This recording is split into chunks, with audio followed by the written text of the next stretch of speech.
discussion on the negotiable instruments law. So what is a negotiable instruments law? Before we start, the negotiable instruments law is covered by Act number 2031, which became effective on June 2, 1911. So the purpose of negotiable instruments law is to facilitate and not to hinder or hamper the transactions in commercial law. So, what is a negotiable instruments law? You can read in your section 1 of the negotiable instruments law, or the NIL for short, okay? What is a negotiable instruments law? So, the requisites of a negotiable instruments law, section 1, okay? Number 1, it must be in writing and signed by the maker or the drawer. Number 2, it must contain an unconditional promise or order to pay a sum certain in money. Number 3, it must be payable on demand or at a fixed or determinable future time. Number 4, it must be payable to order or bearer. And lastly, when the instrument is addressed to a drawee, he must be named or otherwise indicated therein with reasonable certainty. So, ang keyword natin dito is WUPOA. W-U-P-O-A. W for writing and signed by the maker. Letter U for unconditional promise or order to pay some certain in money. Letter P for payable on demand or at a fixed or determinable future time. Letter O for payable to order or bearer. And A for address to a drawee. He must be named or otherwise indicated therein with reasonable certainty. So that keyword WUPOA contains the requisites of negotiability. So another question, what does negotiation mean? Anong ibig sabihin ng negotiation, ma'am? Okay. According to the section 30 and 191 of the negotiable instruments law, negotiation means, okay, it is the transfer of an instrument from one person to another person in such a manner as to constitute the transferee a holder thereof. Okay? So, who is a holder? A holder is the payee or the endorsee of a bill or a note who is in possession of it or the bearer thereof. Okay. Question, how is negotiability of an instrument determined? Paano daw natin malalaman ang negotiability ng isang instrument? Ano bang instrument na sinasabi natin dito? These are the negotiable instruments. Ito yung example. Okay, promissory note. Okay, another example. Okay, yung bill of exchange. Yan. I-discuss natin later on kung ano yung mga yun. Okay, so question again. How is negotiability of an instrument determined? In determining the negotiability of an instrument, consider the instrument in its entirety and only what appears on its face. Of course, it must comply with the requirements under Section 1 of the NIL. So, paano daw madadetermine ang negotiability ng isang instrument? As easy as, number 1, it must be as a whole or on its entirety. Dapat buo kung paano mo siya i-determine. And number 2, it must comply all the requisites. Okay? All the requisites under Section 1 of the NIL. The Section 1, ito yung WUPOA. Okay? Another question. When negotiability ends, kailan matatapos ang negotiability? Okay? Sabi sa section 47 of the NIL, okay? It provides that an instrument negotiable in its origin continues to be negotiable until, okay? Number 1, it has been restrictively endorsed. And number 2, it was discharged by payment or otherwise. So, when negotiability ends, there are 2 instances. When there is a restrictive endorsement, and number 2, when the instrument is already discharged, okay, either by payment or otherwise. Note however, okay, tandaan ninyo, okay, that restrictive endorsement makes the instrument non-negotiable only if it is the first type, and that is, it prevents further negotiation of the instrument. And of course, not the other 2 types which may constitute the endorsee, the agent of, or the trustee. The next topic is the applicability of the NIL. When I say NIL, ito yung Negotiable Instruments Law. Always remember that the applicability of this law only applies to negotiable instruments and not to instruments that are not negotiable. Okay? But the question, ma'am, can we apply the negotiable instruments law to not negotiable instruments? According to the case of Borromeo versus Sun, okay, the NIL can be applied but only by analogy if the instrument is not negotiable, if there is no law that can be applied. Next, what are the functions of a negotiable instruments? There are 4. Actually, there are many, but the 4 okay, are the most common. Okay, number 1, it operates as a substitute for money. And number 2, it is a means of creating and transferring credit. Number 3, it facilitates the sale of goods. Number 4, it increases the purchasing medium in circulation. Question: are checks legal tender? Yung mga cheque, are these considered to be legal tender? Okay, the answer is provided in Section 60. Okay, Section 60 of NIL, okay, expressly provides that checks are not legal tender. Section 60 provides that checks representing demand deposits do not have legal tender power, and their acceptance in the payment of debts, both public and private, is at the option of the creditor, provided however that a check which has been cleared and credited to the account of the creditor shall be equivalent to the delivery to the creditor of cash in an amount equal to the amount credited to his account. Okay? Remember the following: coins as legal tender pursuant to Section 52 of RA 7653 and BSP Circular Number 537 Series of 2006, the maximum of coins to be considered as legal tender is adjusted as follows. For 1,000 pesos, okay, it is limited for the denomination of 1 peso, 5 peso, and 10 peso coins. For 100 pesos, for denominations of 1 centavo, 5 centavo, 10 centavo, and 25 centavo coins. So, next question. What are the 2 important features of negotiable instruments? There are 2 important features. Number 1, that is the negotiability. Again, what is negotiability? It is the passing of the instrument from one hand to another hand, similar to money, so as to give the holder in due course the right to hold the instrument and to collect the sum payable for himself, free from defenses.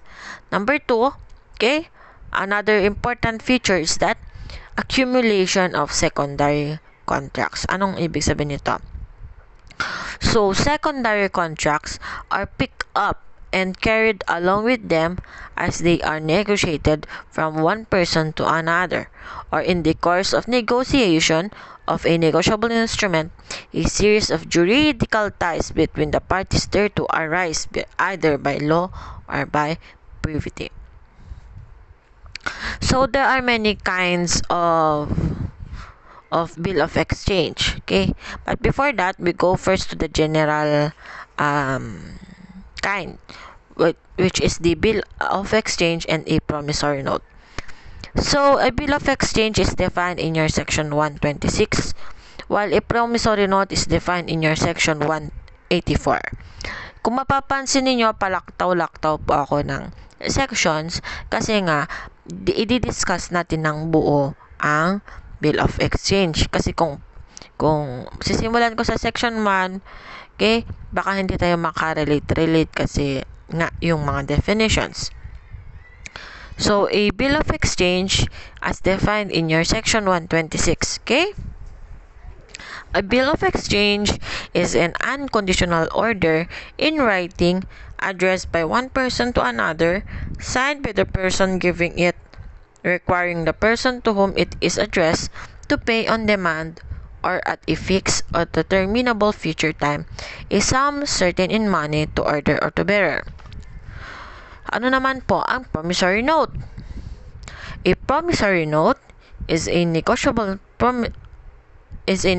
instrument which is an unconditional promise in writing paid by one person to another, signed by the maker, engaging to pay on demand or at a fixed or determinable future time a sum certain in money to order to bearer, where note is drawn to the maker's own order.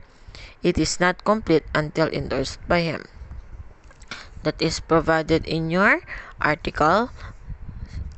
section 184 of the NIL.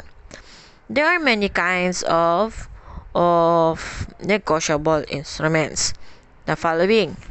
Such as the following: a draft, an inland or a foreign bill, a time draft, sight or demand draft, trade acceptance, banker's acceptance, a check. Okay? Remember that these instruments are called to be or a kind of bill of exchange. While a promissory note, okay, kinds of promissory note, it can be a certificate of deposit, a bond, and a debenture. Hindi ko na po ite-define yung mga yon, so that will be your reading assignment na lang. After the first part, I will give some examples and cases, and please try to answer it with me, okay? Question: when can you consider or when can you treat a bill of exchange as a promissory note? Okay? The instances when a bill of exchange may be treated as a promissory note by the holder. This is contained in sections 17 and 130 of the NIL. Okay?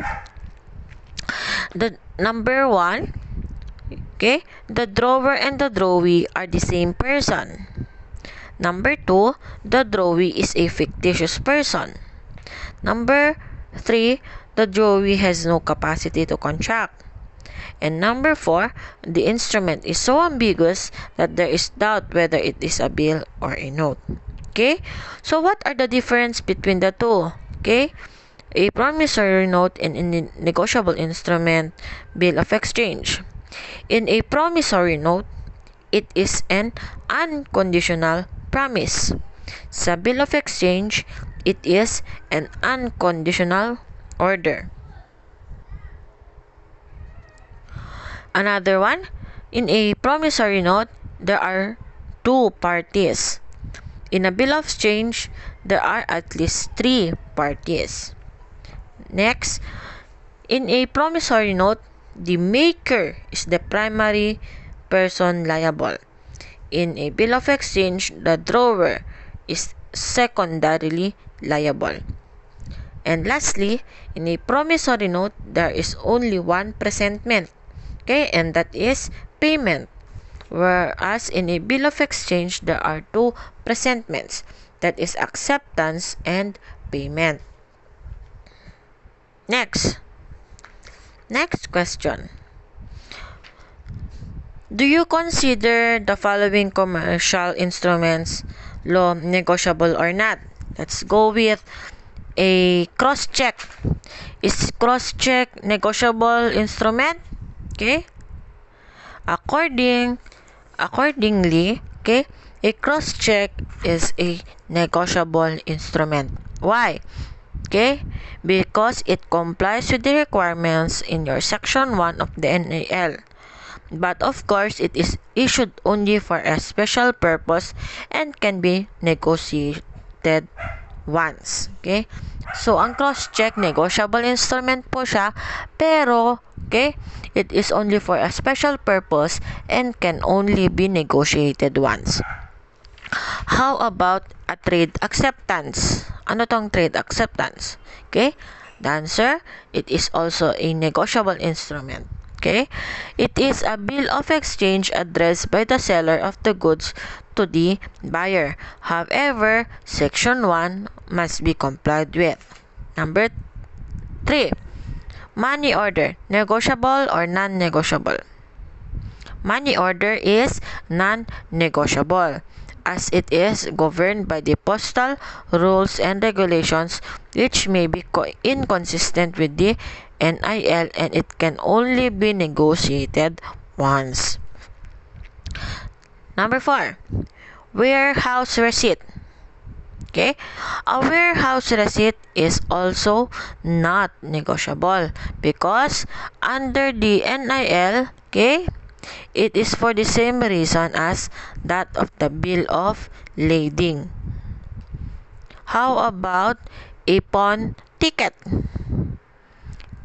It is also not negotiable because it does not represent money but pawned articles. Ano yung pawned articles bang sinasabi? Ito yung mga nakasanla. Okay? Treasury warrant. Treasury warrant is also not negotiable because it is payable out of a particular fund. Bill of lading. It is also not negotiable because it represents goods and not money. Remember, in your negotiable instruments law, it must be of money, okay, or equivalent. Trust receipt. It is also not negotiable under negotiable instruments law because it is an evidence of ownership of goods and not money. So, question, who are the persons involved in an instrument or in a negotiable instrument? There are many persons, okay? So, we try to enumerate them. Number 1, okay, the maker, who is the person who makes the promissory note and promises to pay the amount. Number 2, the payee, okay, payee or the obligee, that is the person who by the terms of the note or the bill is to receive the payment. Ang payee, yung magre-receive ng payment, tatanggap ng bayad. Okay? Number 3, ano naman ang drawer? Remember that a drawer is secondarily liable in a bill of exchange. Ang maker natin kanina, yung na-mention ko, is person primarily liable in a promissory note. So, ano naman ang drawer? The person who draws the bill of exchange and orders the drawee to pay a sum certain in money. Next, a drawee. Sino naman ang drawee? The drawee is the person to whom the order to pay is addressed in a bill of exchange. Next, how about an acceptor? Who is an acceptor? A drawee who accepts the order to pay made by the drawer is the acceptor. It is only when a drawee becomes an acceptor that he is primarily liable. Remember that statement, okay? That it is only when the drawee becomes an acceptor that he is primarily liable. Holder. Who is a holder? A holder is the person who is in possession of a bearer instrument or an endorsee of an order instrument who is in possession thereof. A holder is the obligee, a person who can enforce payment of the instrument. Lastly is the referee in case of need. Referee in case of need is a person who may be designated in the instrument as the person who may be resorted by the parties in case of dispute.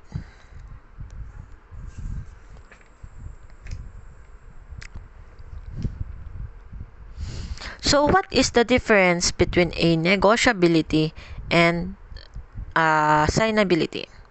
Assignability pertains to the contracts in general, while negotiability pertains to negotiable instruments.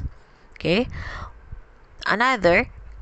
One who takes an instrument by assignment takes the instrument subject to the defenses obtaining among the parties, whereas a person who takes the instrument by negotiation takes it free from personal defenses available among the parties.